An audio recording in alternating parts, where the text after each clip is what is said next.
जब श्री राम जी अयोध्या में राज्य करने लगे, तब एक दिन सभी ऋषि मुनि उनका अभिनंदन करने के लिए अयोध्या में आए। श्री राम ने उन सब का यथोचित सत्कार किया। अगस्त्य मुनि ने कहा, युद्ध में आपने रावण का वध किया, वह कोई बड़ी बात नहीं है, परंतु दंड युद्ध में लक्ष्मण के द्वारा इंद्रजीत का वध सबसे अधिक आश्चर्य की बात है। यह मायावी राक्षस युद्ध में अविजित था। उनकी बात सुनकर राम को बड़ा आश्चर्य हुआ। वे बोले, मुनिवर, रावण और कुंभकर्ण भी तो महान पराक्रमी थे, फिर आप केवल इंद्रजीत मेघनाथ की ही इतनी प्रशंसा क्यों करते हैं? इस पर अगस्त्य मुनि बोले, इस प्रश्न का उत्तर देने से पहले मैं तुम्हें रावण के जन्म, वर प्राप्ति आदि का विवरण सुनाता हूँ। ब्रह्मा जी के पुलस्त्य नामक पुत्र थे, जो उन्हीं के समान तेजस्वी और गुणवान थे। एक बार वे महगिरी पर्वत पर तपस्या करने गए। वह स्थान अत्यंत रमणीक था, इसलिए ऋषियों, नागों, राज ऋषियों आदि की कन्याएं वहाँ क्रीड़ा करने आ जाती थी। इससे उनकी तपस्या में बाधा आती थी। उन्होंने उन्हें वहाँ आने से मना किया। जब वे नहीं मानी तो उन्होंने शाप दे दिया कि कल से जो भी लड़की यहाँ मुझे दिखाई देगी वह गर्भवती हो जाएगी। शेष सभी कन्याओं ने तो वहाँ आना बंद कर दिया, परंतु राजऋषि तृणबिंदु की कन्या साप की बात से अनजान होने के कारण उस आश्रम में आ गई और महर्षि के दृष्टि पड़ते ही गर्भवती हो गई। जब तृणबिंदु को यह बात मालूम हुई तो उन्होंने अपनी कन्या को पत्नी के रूप में महर्षि को अर्पित कर दिया। इस प्रकार विश्रवा का जन्म हुआ, जो अपने पिता के समान वेदों के ज्ञाता और धर्मात्मा हुआ। महर्षि भारद्वाज ने अपनी कन्या का विवाह विश्रवा से कर दिया। उनके वैष्णव नामक पुत्र हुआ, वह भी धर्मात्मा और विद्वान था। उसने भारी तपस्या करके ब्रह्मा जी को प्रसन्न किया और यम, इंद्र तथा वरुण के सदर्श लोकपाल का पद पाया। फिर उसने त्रिकूट पर्वत पर बसी लंका को अपना निवास स्थान बनाया और राक्षसों पर राज्य करने लगा। श्री राम ने आश्चर्य से पूछा, तो क्या कुबेर और रावण से भी पहले लंका में बास बख्शी राक्षस रहते थे? फिर उनका पूर्वज कौन था? यह सुनने के लिए मुझे कौतूहल हो रहा है। तब अगस्त्य जी बोले, पूर्व काल में ब्रह्मा जी ने अनेक जल जंतु बनाए और उनसे समुद्र के जल की रक्षा करने के लिए कहा।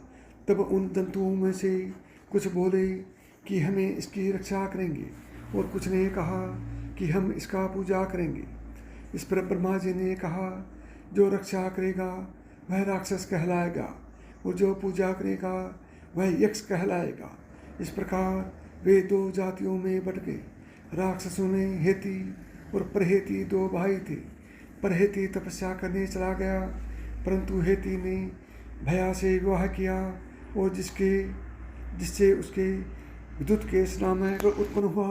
विद्युतकेश के सुकेश नामक पराक्रमी पुत्र हुआ। सुकेश के माल्यवान, सुमाली और माली नामक 3 पुत्र हुए। तीनों ने ब्रह्मा जी की तपस्या करके यह वरदान प्राप्त कर लिए कि हम लोगों का प्रेम अटूट हो और हमें कोई पराजित न कर सके।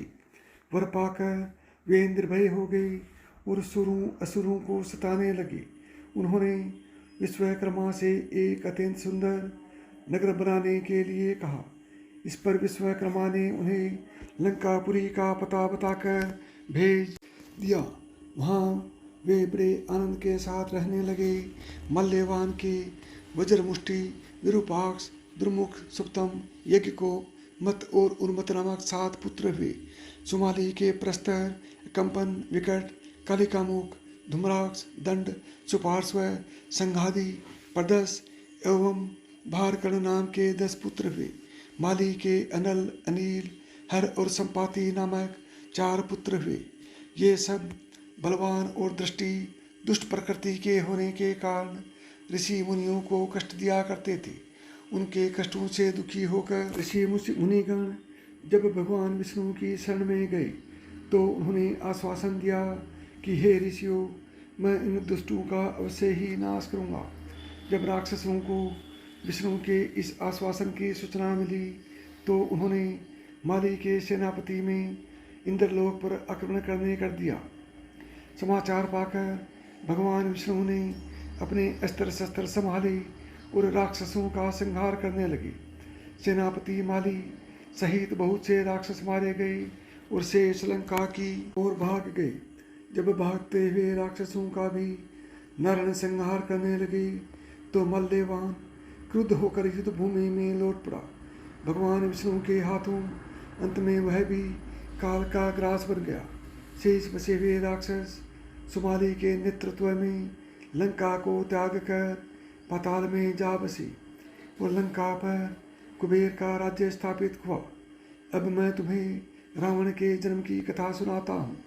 राक्षसों के विनाश से दुखी होकर सुमाली ने अपनी पुत्री केकसी से कहा कि पुत्री, राक्षस वंश के कल्याण के लिए मैं चाहता हूँ कि तुम परम पराक्रमी महर्षि विश्रवा के पास जाकर उनसे पुत्र प्राप्त करो।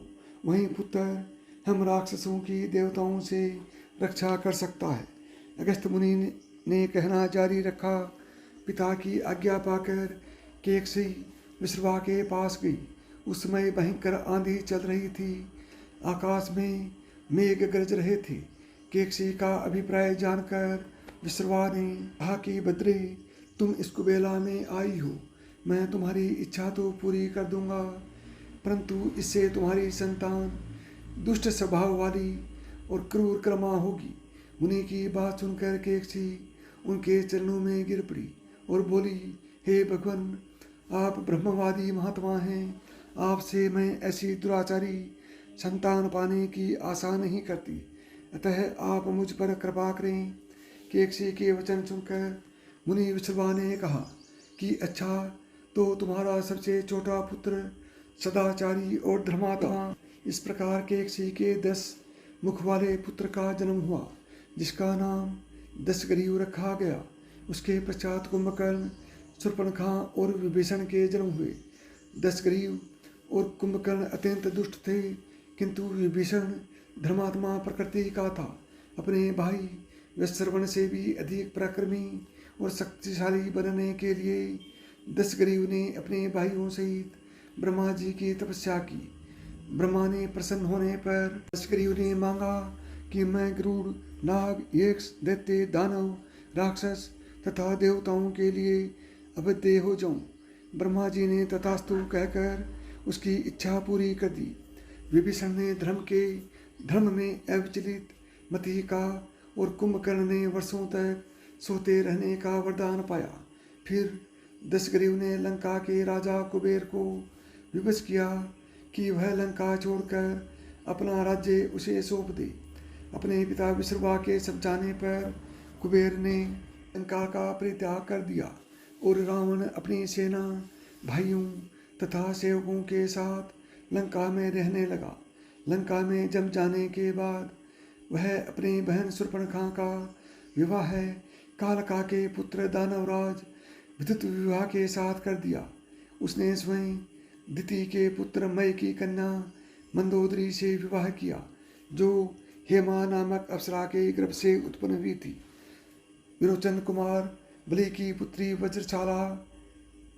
वज्रज्वाला से कुंभकर्ण का और गंधर्वराज महात्मा शैलुष की कन्या शर्मा से विभीषण का विवाह हुआ। कुछ समय पश्चात मंदोदरी ने मेघनाथ को जन्म दिया, जो इंद्र को परास्त कर संसार में इंद्रजीत के नाम से प्रसिद्ध हुआ। सत्ता के मद में रावण देवताओं, ऋषियों, यक्षों और गंधर्वों को नाना प्रकार से कष्ट देने लगा। एक बार उसने कुबेर पर चढ़ाई करके उसे युद्ध में पराजित कर दिया और अपनी विजय की समृद्धि के रूप में कुबेर के पुष्पक विमान पर अधिकार कर लिया। उसे उस विमान का वेग मन के समान तीव्र था। वह अपने ऊपर बैठे हुए लोगों की इच्छा अनुसार छोटा या बड़ा रूप धारण कर सकता था। विमान में मणि और सोने की सीढ़ियाँ बनी हुई थी और तपाए हुए सोने के आसन बने हुए थे।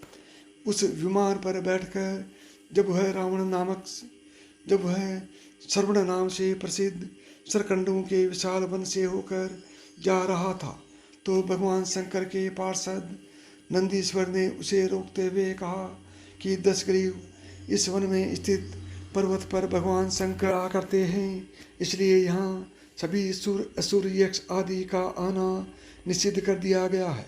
नंदीश्वर के वचनों से क्रुद्ध होकर रावण विमान से उतरकर भगवान शंकर की ओर चला।